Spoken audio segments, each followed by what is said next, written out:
This is a technological showcase set in the world of The Witcher 4. What you just saw and are going to see now is running on a standard PlayStation 5 at 60 FPS with ray tracing.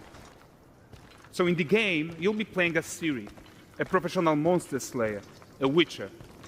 She explores the world and hunts down monsters for coin. The region we are in is called Kovir, and you'll get to explore it in a game. Right now, Ciri is investigating the monster, and after gathering new clues, she is heading back to a nearby village.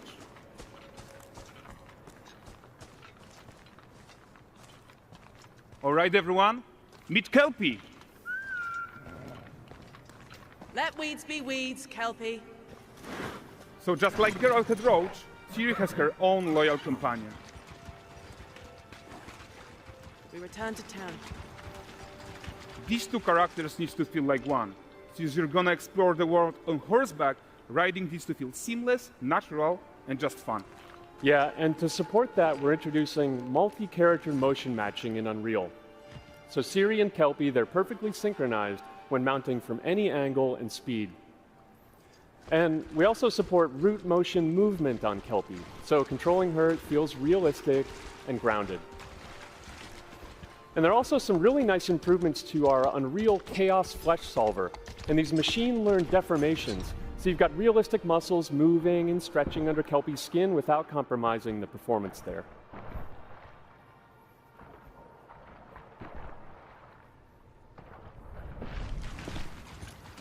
So let's leave Ciri behind for a second and talk about the world itself. So much of the Witcher world is natural, organic, especially Kovir with its dense forest and wild nature. Yeah, and wild nature is hard. And with nanite geometry, we've freed artists from so many of their old constraints. But we don't want to rest until everything we do in Unreal has that same spirit of freedom. There's always more work to do. And foliage is a huge piece of that puzzle. So we are excited to introduce nanite foliage. And in order to achieve gorgeous foliage density everywhere, while still being memory efficient, fast to render, we believe that a new idea was needed. So instead of the same card approach we've been using for the past 20 years, artists should be free to take a nanite approach to foliage, modeling every single leaf and pine needle. And the old LOD tricks of the past, they needed a complete rethink. And in their place, it's a new adaptive voxel representation in nanite. It's volumetric, it's fully 3D, it is super fast to render. And these dense clusters of triangles turn into these cubes, which at a distance, they're no larger than a pixel, and they react to the changing light of our dynamic sun and our shadows, and they allow artists to render whatever amount of foliage is needed to achieve their vision without compromise. And no compromise means how ambitious we are when it comes to bringing our vision to life with incredible visuals. But more than that, together with Epic, we created faster way to load the world. We can now bring in more content more quickly for the smoothest possible experience as we fly down to catch up with Ciri.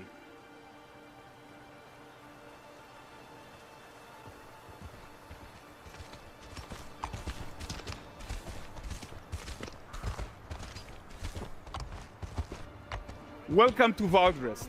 So Valdrest is a port town, a hub for fishing, trade, and mining. It's one of those places where you can meet shady characters or overhear gossip from other lands. It's also where Ciri took on her current contract. High-tech, let's leave Kelpie here and explore the marketplace and food. I'm so excited we can finally show you some of this stuff. Let's see what Valdrest has to offer.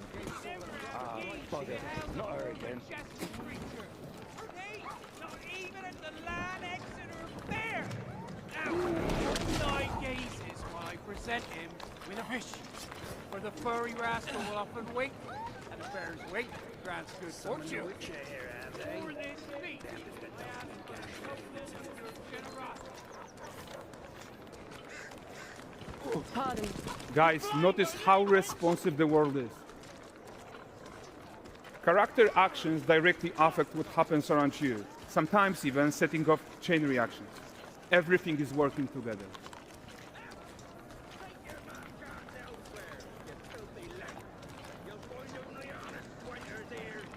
Oh, look at this poor gentleman being taught how to fly by an angry innkeeper. That's what happens when you cheat at Gwent. Last of it, is it?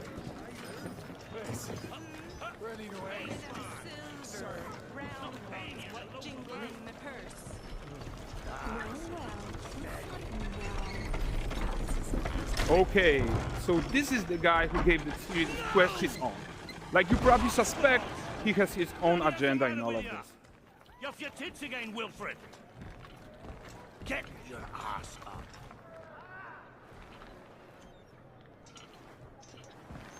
A typical day's toil. Who in? Ah, Witcheress. What news of my wagons? No eternity is taking that damn salt to arrive. I found them. And, well, suffice to say, they'll not reach you. As for the salt, I found not one speck. I presume this comes as no surprise to you. Now. Kavir's smuggling trade is of no concern to me. Shush, shush, shush. The manticore that flattened your cart and devoured your men? Quite the opposite. Manticore? No, them winged hellspawn dwell in the arse end of Creighton. Not here. While Siri decides what to do about that merchant, let's take a look at the character technology that powers this marketplace. Why don't we listen in on these fishmongers? They're selling their wares, chatting up customers. Morning, catch this is. Won't find none fresher. Reckon me ladies after one of them. Comes. Get this cleaned and gutted for you. You mind, dearest? Into seeing something more. Got mackerel cod, all Braxton's finest. And there is tons of tech to play here, even in this simple market stall. Metahuman tools, improved Unreal Smart Objects, Chaos Cloth, and more. Yeah, and all of this exists to make sure that the gap in quality between Siri and NPCs is as small as possible. Yeah, and closing that gap, it's not just about fidelity, right, but also authenticity. They should react to changes in the world around them. But the prisoner in Pillory isn't exciting enough for Valdrest. Let's grab everyone's attention with a circus.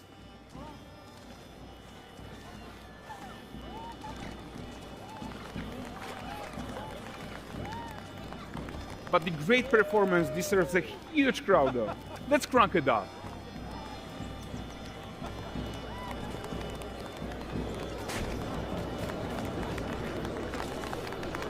So you are seeing tons of optimizations here to many of Unreal systems, including an entirely new Unreal animation framework, allowing us to fit easily in our 60 FPS budget, not just in rendering, but also with room to spare on the game thread.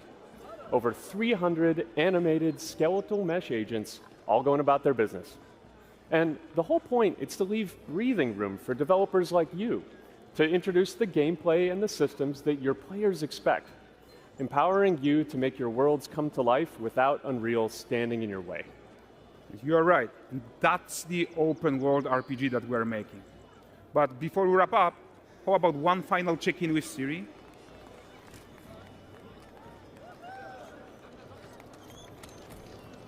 We are making this game to be the most immersive and ambitious open world Witcher game ever.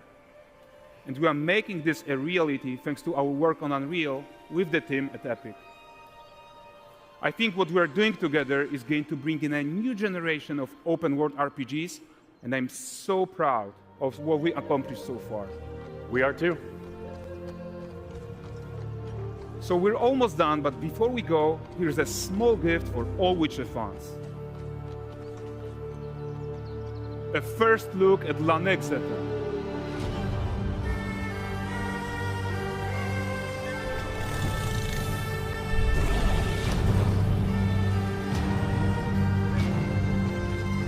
Onward, Kelpie. We've worked to do.